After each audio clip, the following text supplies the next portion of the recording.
이번 명절은 아주 긴 것 같아요. 오다가 보니까 대구 공항에도 주차장 말고 이래 회전하는 그게 3차선인데 2차선을 주차가 다 돼 있더라고요. 그만큼 사람들이 들떠 있는 그런 한 주간이 되지 않을까 싶습니다. 명절이 되면은 짝믿음 가정에서는 걱정거리가 하나 있죠. 제사라는 문제. 그런데 염려하실 것 없습니다. 하나님 편에서 기도하시면서 승리하시면은 기도하시면은 틀림없이 승리하게 될 것입니다. 전에 어떤 여전도사님이 그런 이야기를 했어요. 안동 권씨 집안인데 남편은 일찍 돌아가셨고 가면은 맨날 안동은 제사 같은 게 심하니까 여전도사가 되어가지고 자녀들을 데리고 제사에 참여할 수는 없고 가면 기도를 했다는 겁니다. 하나님, 장염이라도 걸려가지고 계속 설사를 해서 제사 안 지내게 해달라고. 그런데 진짜 장염이 와가지고 자기 자녀들하고만 제사 참석 안 하게 되고 결과적으로 승리했다. 그런 포럼을 하는 것을 들어봤습니다. 이 세상의 명절이라는 것은 세상절기지요. 이 세상절기가 이 중국하고 한국만 있고 일본에는 이게 없어요. 추석이라는 게.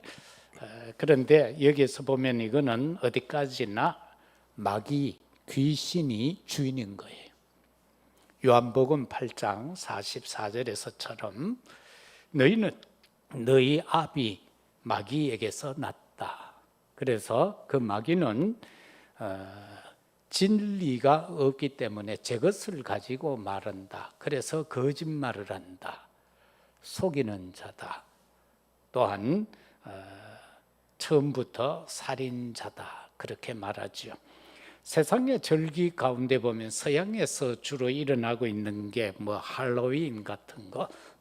몇 년 전에 우리나라도 이태원에서 할로윈을 인하여서 많은 사람이 죽고 다치고 그렇게 했죠. 귀신의 탈을 쓰고 막 그렇게 하는 모습을 우리가 보게 되지 않습니까? 그래서 이런 모든 것들이 보면은요, 귀신 문화가 그 발판이거든요. 그래서 영적인 비밀을 대다수 모르기 때문에 그게 그냥 문화로 받아들여지고 있는 것입니다. 고린도전서 10장 20절에 보면은 이방인의 제사하는 것은 귀신에게 하는 것이다. 그래서 하나님께 하는 것이 아니다. 그렇게 말씀하고 있죠. 제사 지내는 사람들은 그렇게 생각하더라고요. 할아버지 할머니가 오신다라고. 그래서 밥에다가 숟가락도 푹 꼽아 놓고 이 국대접 위에 젓가락도 걸쳐 놓고. 그런데 신기한 거는요, 밥이 찰진밥을 떠놨는데도 불구하고 제사를 지내고 나면은 그 밥이 퍼석퍼석해집니다. 난 제사 안 지냈는데 알죠. 여러분 모르죠. 그게 뭔가가 왔다는 겁니다. 뭐가 왔을까요? 할아버지, 할머니, 아버지, 어머니가 오셨을까요? 아니에요. 귀신이 왔다는 겁니다. 그래서 분명하게 예수님은 이거는 하나님께 하는, 아버지께 하는 게 아니다. 이거는 귀신에게 하는 것이다. 그렇게 말씀하고 있습니다. 그런가 하면은 불신자들이 제사 지내고 나면은 화목해지는 게 아니고 많은 이야기들을 들어보면은 TV 같은 데서도 나와서 사람들이 대화하는 거 보면은 주로 싸움한다고 그러잖아요. 제사 지내고 나면은. 그래서 결과적으로는 부모가 오는 게 아니다. 조상이 오는 게 아니다. 어느 조상이 자식들이 모여서 싸우기를 원하겠습니까? 그런데 성경에서 제시하고 있는 절기가 있습니다. 그거는 새 절기인데 출애굽기 23장 14절에서 16절까지 나오는 그 절기는 인간이 만든 게 아니고 사단이 주인이 아니라 하나님이 만드신 절기입니다. 바로 유월절이죠. 그 유월절은 이스라엘 백성들이 애굽의 노예가 되어져서 그 사람들의 죄가 가득 찰 때까지 있겠다라고 했죠. 그래서 이제 때가 되어짐에 언약 잡은 모세를 통하여서 출애굽을 이루어 갈 때에 거기에 보면은 모세가 9가지 재앙을 내립니다. 하나님께서 말씀하셔서 재앙이 내려질 때마다 보면은 바로의 마음은 점점 더 강팍하여지더라. 그런데 마지막에 어린 양에 잡아서 그 피를 문지방 임방에 바를 때에 죽음의 그림자가 피 발려진 집은 넘어갔다. 그래서 유월절인 겁니다. 그리고는 그 피가 발리어지지 않는 집에는 장자는 다 죽었다. 그래서 바로의 장자도 죽고 종들의 장자도 죽고 짐승의 첫 새끼까지 다 죽었다라고 성경은 기록하죠. 그래서 바로가 항복을 하고 이스라엘 백성들을 보내는 모습을 우리가 보게 됩니다. 마찬가지로 우리도 영적으로 이 유월절을 넘어섰지요. 그래서 흑암과 사단과는 상관없이 우리가 살아가야 되는 존재로 서게 된 겁니다. 그 다음에는 맥추절입니다. 그것을 오순절이라 하기도 하고요. 이스라엘 백성들이 광야로 나온 지 50일 만에 맥을 거두었다라는 겁니다. 그래서 맥추절이라 그렇게 하는데 이것은 광야에서 하나님께서 성령을 통해서 인도하시고 역사하시는 그것을 말하는 것입니다. 그런가 하면은 수장절이 있습니다. 그 수장절은 농사를 다 지어서 그 곡식을 창고에 드리는 것. 그런데 이것은 천국을 배경으로 하는 것이다.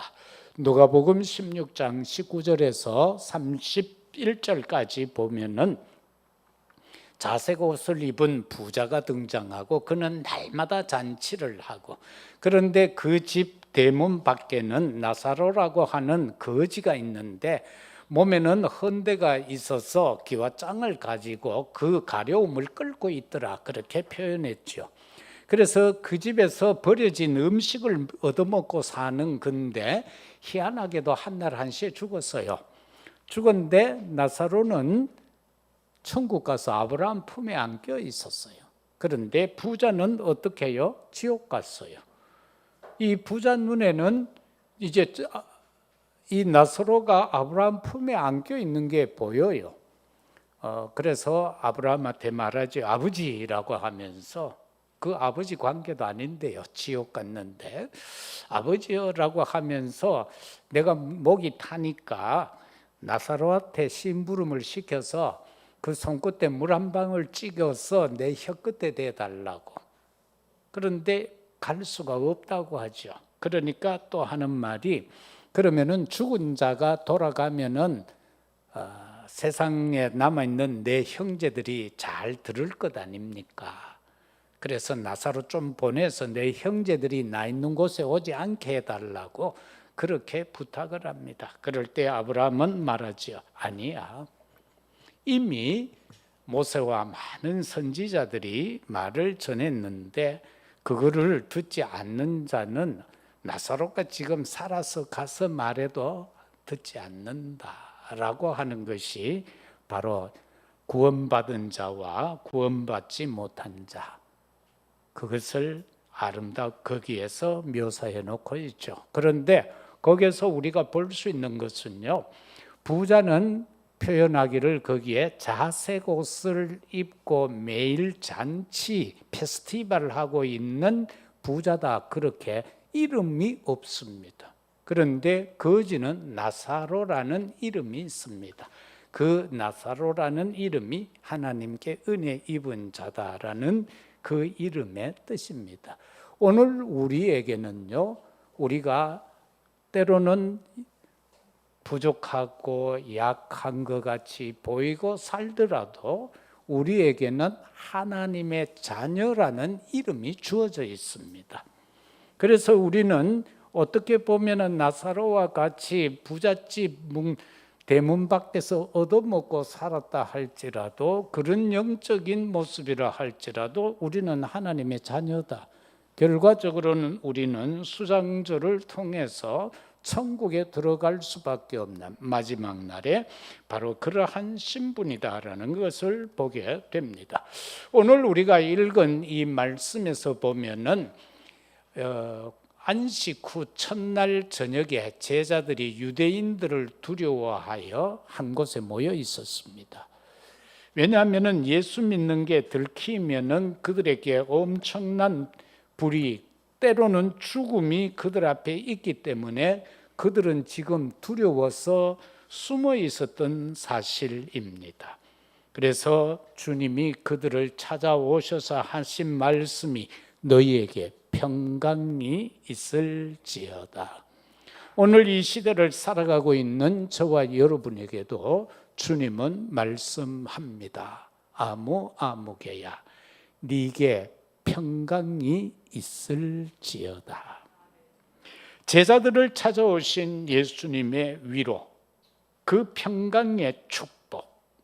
그래서 저와 여러분은 두려움에 떨고 있는 제자들을 찾아가서 평강이 있을지어다라고 축복하신, 위로하신 그 주님의 말씀 속에서 무엇을 잡아야 하는가?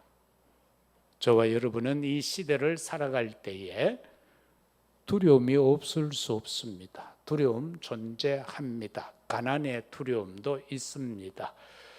내 자식을 어떻게 키울까? 거기에 대한 두려움 있습니다. 나의 미래에 대한, 장래에 대한 그런 두려움 있습니다.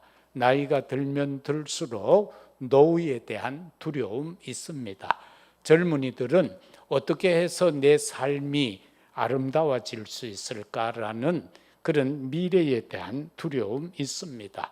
우리는 정말 예수 부활하신 그리스도를 믿는다면은 우리는 이 두려움을 넘어서야 할 것입니다. 그런데 예수님은 그 제자들에게 당신을 증명해 보이십니다. 그거 딴 거 아니에요. 십자가에 못 박혔던 못자국을 보여줬습니다. 창에 찔렸던 옆구리를 보여주셨습니다. 오늘 또 우리가 예수를 믿는다라고 할 때 우리 삶 속에서 예수님은 당신을 증거해 주십니다.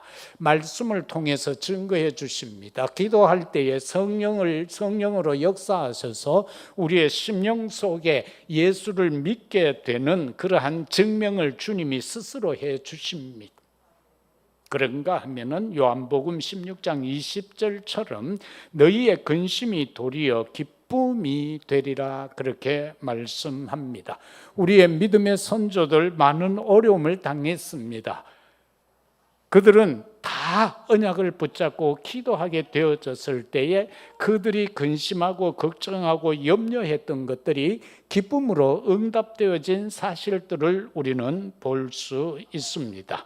그런가 하면은요, 이사야 53장 4, 5절을 통하여서 예수님의 십자가는요, 우리에게 어떻게 나타내 보여주고 있습니까?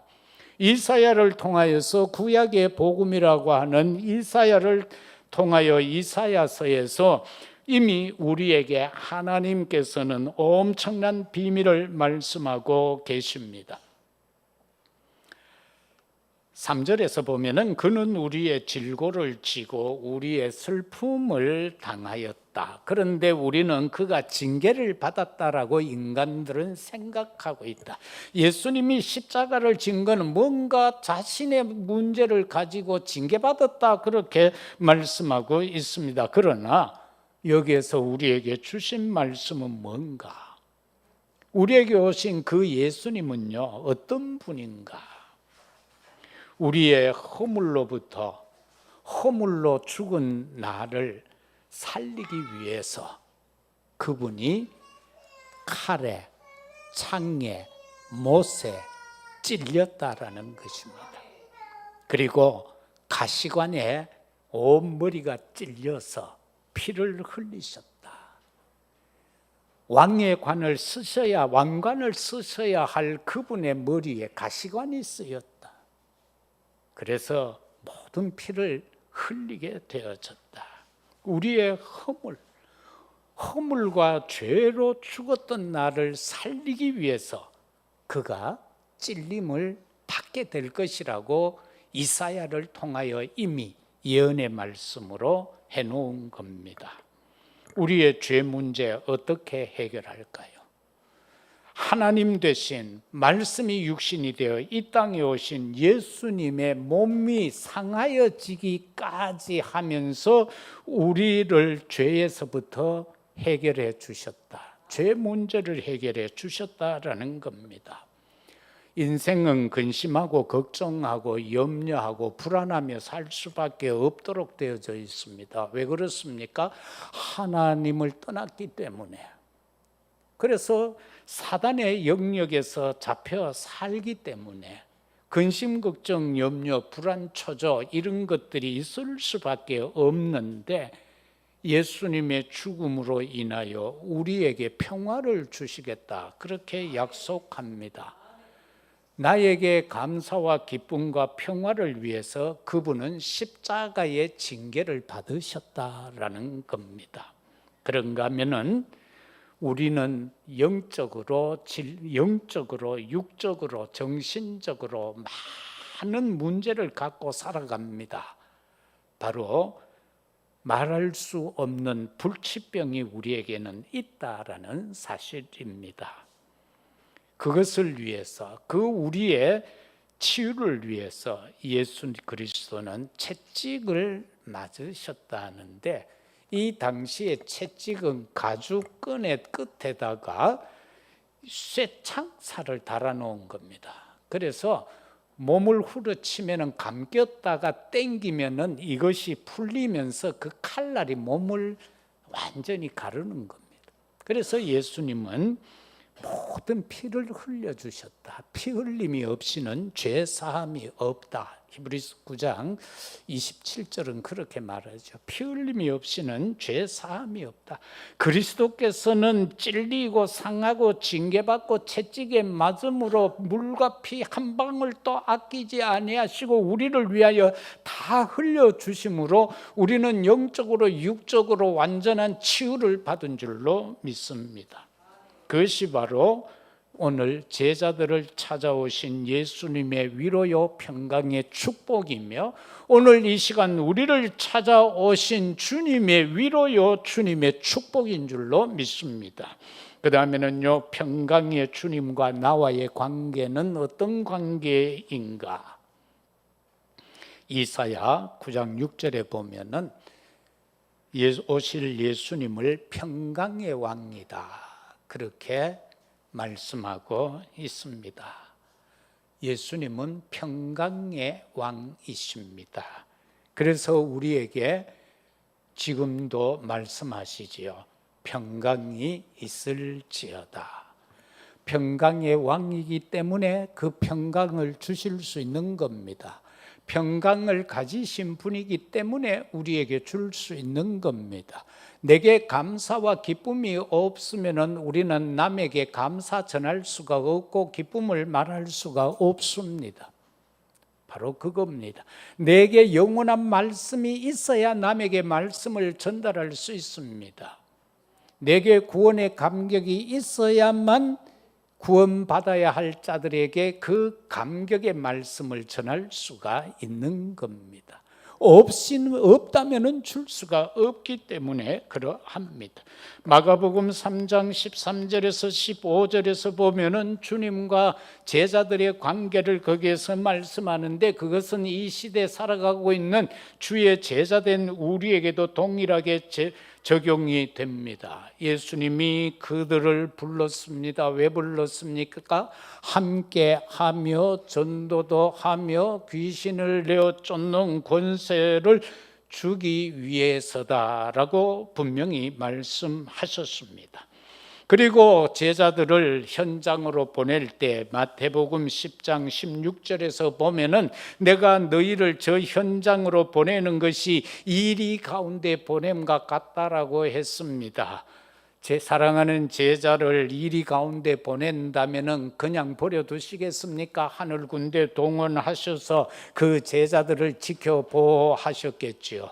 70인 제자들을 보낼 때도 그러하셨지요. 제자들이 갔다 와서 보고하지 않습니까? 우리가 가서 복음을 전했더니만 하나님의 나라를 증거했더니만 각색 질병자들이 치유가 되고 귀신이 떠나갔습니다. 그렇게 말씀할 때에 주님이 뭐라고 합니까? 그래, 맞다. 내가 하늘에서 사단이 별처럼 떨어지는 걸 봤다. 그런데 그것으로 기뻐하지 마라. 너희가 생명책에 기록된 것으로 인하여 기뻐하라. 그래서 항상 기뻐하고 쉬지 말고 기도하고 범사에 감사해야 될 내용은 저와 여러분은 구원받았다라는 그 내용입니다. 그거밖에 없습니다. 하나님 내게 이번에 미국은 보니까 슈퍼 복권이 1조 얼마짜리가 당첨이 됐더라고요. 그럼 가만히 있어도 재벌이 되잖아요. 그래서 감사하고 기뻐하는 것이 아니라 영원히 꺼지지 아니하는 그 부자가 지옥 가서 목말라서 나사로를 시켜서 물 한 방울이라도 혀의 끝에다가 대어 달라고 했던 그와 같은 상황에 있던 우리를 구원해 주신 하나님, 그 주님. 그래서 우리의 이름이 저 하늘의 생명책에 기록된 거, 나의 호적이 바뀌어진 거, 영적인 호적이 바뀌어진 거, 그것으로 인하여 감사하고 기뻐하라. 그래서 오늘 우리가 각 현장으로 가는 것도 어떻게 보면 이리 가운데로 가는 겁니다. 이걸 영적으로 깨달아야 돼요. 내 부모 형제가 일인가? 그게 아니고 영적인 내용입니다. 정말 우리가 가서 어떤 복음적인 내용과 비복음적인 율법적인 어떤 부딪힘이 있을 때에 어떻게 해야 할 것인가라는 겁니다. 그럴 때에 우리는 하나님이 나를 지키고 보호하신다는 겁니다. 나를 그냥 보내시는 것이 아니라 에베소서 6장 10절에서 20절에 나오는 전신갑주처럼 말입니다. 완전히 무장시키셔서 보낸다라는 겁니다. 어떻게 보면 파송이지요. 큰 집으로, 작은 집으로, 처갓집으로, 본가로 지금 파송받는 겁니다. 명절 파송, 캠프하라고 파송받는 거예요. 그럴 때에 주님은 우리에게 평안의 복음이 준비한 신발을 신겨서 보낸다라는 겁니다.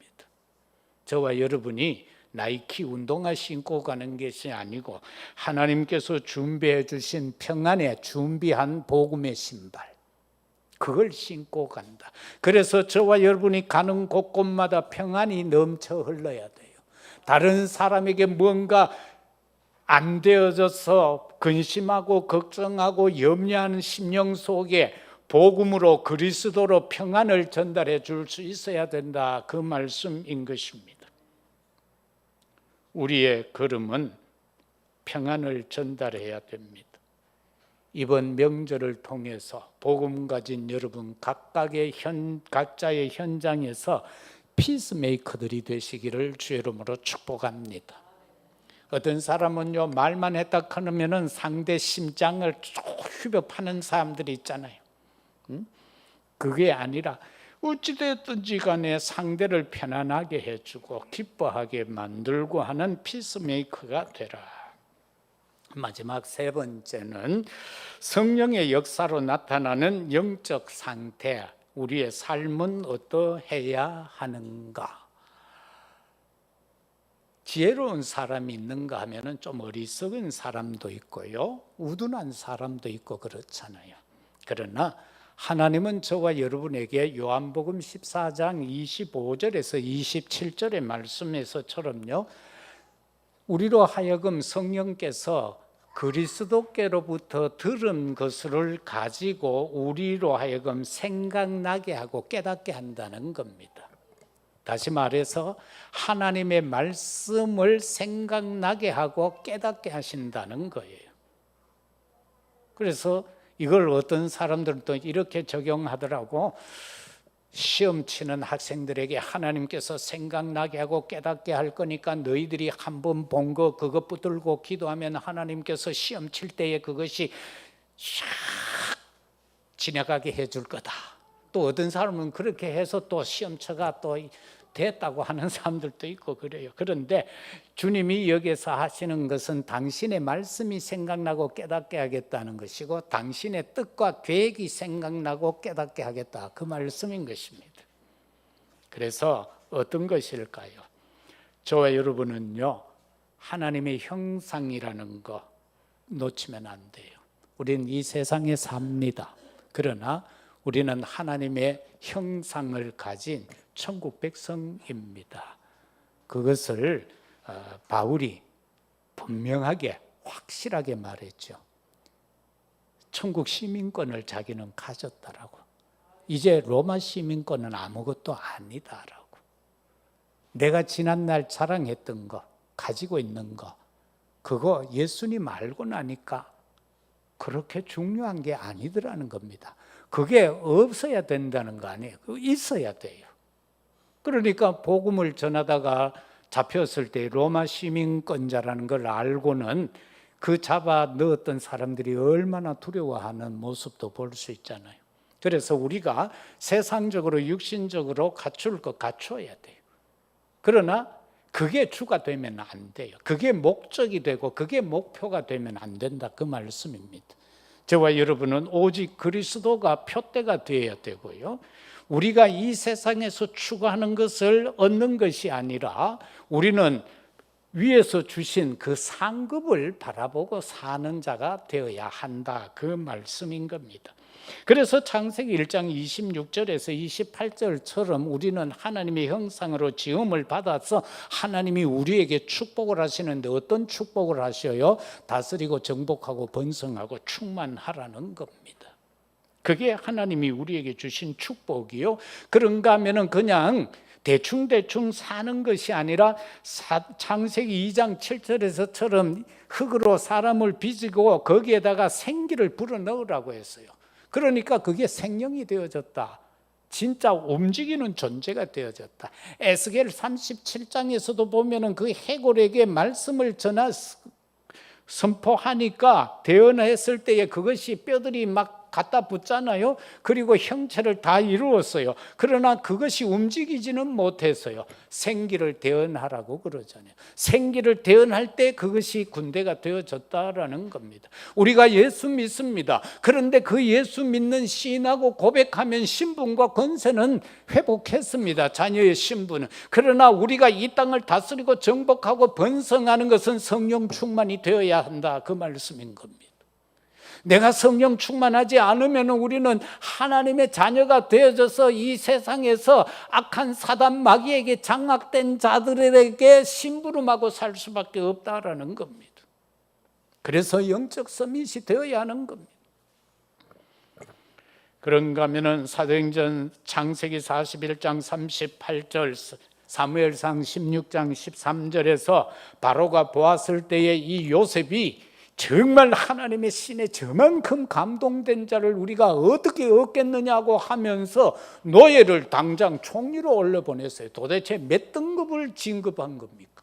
노예에서 총리가 되어졌단 말입니다. 그거는 요셉의 영적 상태가 그러했다라는 것입니다. 저와 여러분의 영적 상태가 여러분이 하고 있는 업을 장악할 수 있어야 되고 여러분의 직장을 장악할 수 있어야 되는 겁니다. 그런가 하면은 다윗을 보세요. 그 많은 훌륭한 형제들이 있었지만은 택함 받지 못하고 별 볼 일 없어 보이는, 지금 저 형들이 가장 하기 싫은 일, 자기가 나가서 지금 양치고 있습니다. 불리어져 왔습니다. 작고 얼굴이 붉다라고 성경은 표현을 하고 있습니다. 그에게 기름 뿔병에 기름을 부을 때에 그에게 하나님의 영이 크게 임했습니다. 바로 그겁니다. 저와 여러분들에게 하나님의 영이 임해야 됩니다. 예수님이 부활하신 이후에도 제자들은 그렇게 힘이 있지 않았습니다. 그들이 약속을 붙잡고 마가다락방에 모여서 오로지 전혀 열흘 동안 기도에 힘쓸 때에 그들에게 성령이 임하셔서 불같은 바람 같은 역사가 그들에게 임할 때에 그 이후에 그들의 가는 현장에서 그들의 입술이 열려서 선포되어지는 그 말씀마다 하나님의 능력이 임해서 흑암이 결박되고 치유의 역사가 일어났던, 환경의 역사가 변화되는 그런 일들이 일어났던 것을 우리는 보게 됩니다. 이것이 저와 여러분들의 영적 상태, 삶이 되어야 한다는 겁니다. 에스겔 37장은 방금 말씀드렸던 내용입니다. 오순절 성령의 충만함을 체험한 베드로와 요한이 전과 같이 사도행전 3장에 보니까 성전으로 들어갑니다. 기도하기 위해서. 미문에 앉아있는 안전뱅이, 그에게 다른 거 주지 않았습니다. 내게 있는 것을 준다는 겁니다. 지난날에 베드로는 틀림없이 정식 기도하러 가면서 자기한테 있는 동전을 줬을 겁니다. 그러나 성령을 체험하고 나니까 이 사람에게 필요한 것이 동전이 아니다. 내게 있는 걸 진짜 줘야 되겠구나. 자기가 오순절에 체험한 그 성령으로 그에게 말하고 있습니다. 내게 있는 것을 네게 준다. 곧 나사렛 예수 그리스도 이름으로 명하노니 일어나 걸으라고 말입니다. 저와 여러분에게는 은금보화보다 더 귀한 예수 그리스도의 생명이 있습니다. 우리는 세상 사람들에게 지금 영적으로 안전뱅이 된 자와 같은 그들에게, 각종 질병에 사로잡혀 있는 것과 같은 그들에게 오직 복음 예수 그리스도를 전해줄 수 있는 이번 시간들이 되시기를 주의 이름으로 축복합니다. 그리고 우리의 삶은 어떠해야 됩니까? 데살로니가전서 5장 16절에서 19절처럼 항상 기뻐하고 쉬지 말고 기도하고 범사에 감사하라. 이것은 너희를 향하신 하나님의 뜻이다라고 말씀하고 있습니다. 이번 여러분이 가는 곳곳마다 항상 기뻐하세요. 모든 것 기뻐하세요. 그리고 순간순간 남들이 모르게 기도하세요. 기도하세요. 그리고 감사하세요. 그게 하나님의 뜻이에요. 하나님의 뜻을 행하는 자에게 하나님께서는 승리의 면류관을 허락하실 겁니다. 이번 기간에 여러분께서는 승리하고 돌아오셔야 합니다. 말씀 맺겠습니다. 그러면은 성령의 사람, 거듭난 자는 이번 기간에 어떤 말을 해야 하는가? 우리가 자칫 잘못하면 짜증 섞인 말을 할 수도 있습니다. 나도 모르게 아직도 덜 치유된 각인 뿌리 체질 때문에 원망, 불평의 말이 나올 수 있습니다. 절대 그거 쓰지 마시고요. 모든 일에, 모든 매시, 매 사건에 그냥 감사하시기를 바랍니다. 하나님 감사합니다. 주님 감사합니다. 성령님 내 안에서 이렇게 깨닫게 해주셔서 감사합니다. 그렇게 감사하시면 됩니다. 모든 일이요, 감사하고 기뻐할 일만 없어요. 틀림없이 원망하고 불평하고 그렇게 부정적인 말을 해야 될 사건들이 더 많을 거예요. 왜? 세상이니까. 또 안 믿는 사람, 또 복음이 덜 된 사람을 만나야 되니까. 그럴 때에 우리는 감사하는 말을 하라. 그리고는 축복하는 말을 하라. 축복, 무조건 축복해야 돼요. 다른 사람에게 하나님의 이름으로 축복하세요. 그 유대인, 서양 사람들은, 미국 사람들은 만나면, 믿는 사람들이 만나면 이렇게 인사하잖아요. God bless you. 하나님의 축복이 당신에게. 그렇게 해야 돼요. 우리는 뭐 밥잡 사십니까? 식사했습니까? 예, 옛날에 하도 보릿고개를 지나가지고. 그래서 축복의 말을 해줘라. 아이고 귀엽다. 아이고 앞으로 대통령 될 인물이다. 하고 막 무조건 축복하세요. 그러면 되는 거예요. 그리고 살리는 말을 해라. 살리는 말. 상대에게 힘을 주고 은혜로운 말을 하고 살리는 말을 하라. 그렇게 되면은 그리스도의 평강이 임한 자가 될 것이고, 이렇게 함으로 상대에게 그리스도의 평강을 전달하는 우리가 될 것입니다. 아무쪼록 제자 두려움에 떨고 있는 제자들에게 부활하신 주님이 오셔서 너희에게 평강이 있을지어다 라고 하신 그 말씀, 오늘 이 시간 예배 드리고 있는 우리에게 주님 말씀합니다. 아무개야 네게 나의 평강이 있을지어다. 평강의 사도로 이 한 주간 승리하는 우리 모두가 되시기를 예수 그리스도 이름으로 축복합니다. 아버지 하나님 감사합니다. 유대인들이 두려워서 숨어있는 제자들에게 주님 오셨습니다. 처음 하신 말씀이 너희에게 평강이 있을지어다. 우리가 살아가는 오늘 이 시대, 참으로 근심, 걱정, 염려거리가 가득한 시대입니다. 그러나 우리는 예수가 그리스도라는 영원한 언약 가진 자입니다. 하나님의 절대 주권을 믿는 우리들입니다. 이 시간 그리스도의 평강이 우리에게 충만케 역사되게 하옵소서. 이 평강의 증인이 이 한 주간 되게 하옵소서. 예수 그리스도 이름으로 기도드리옵나이다. 아멘.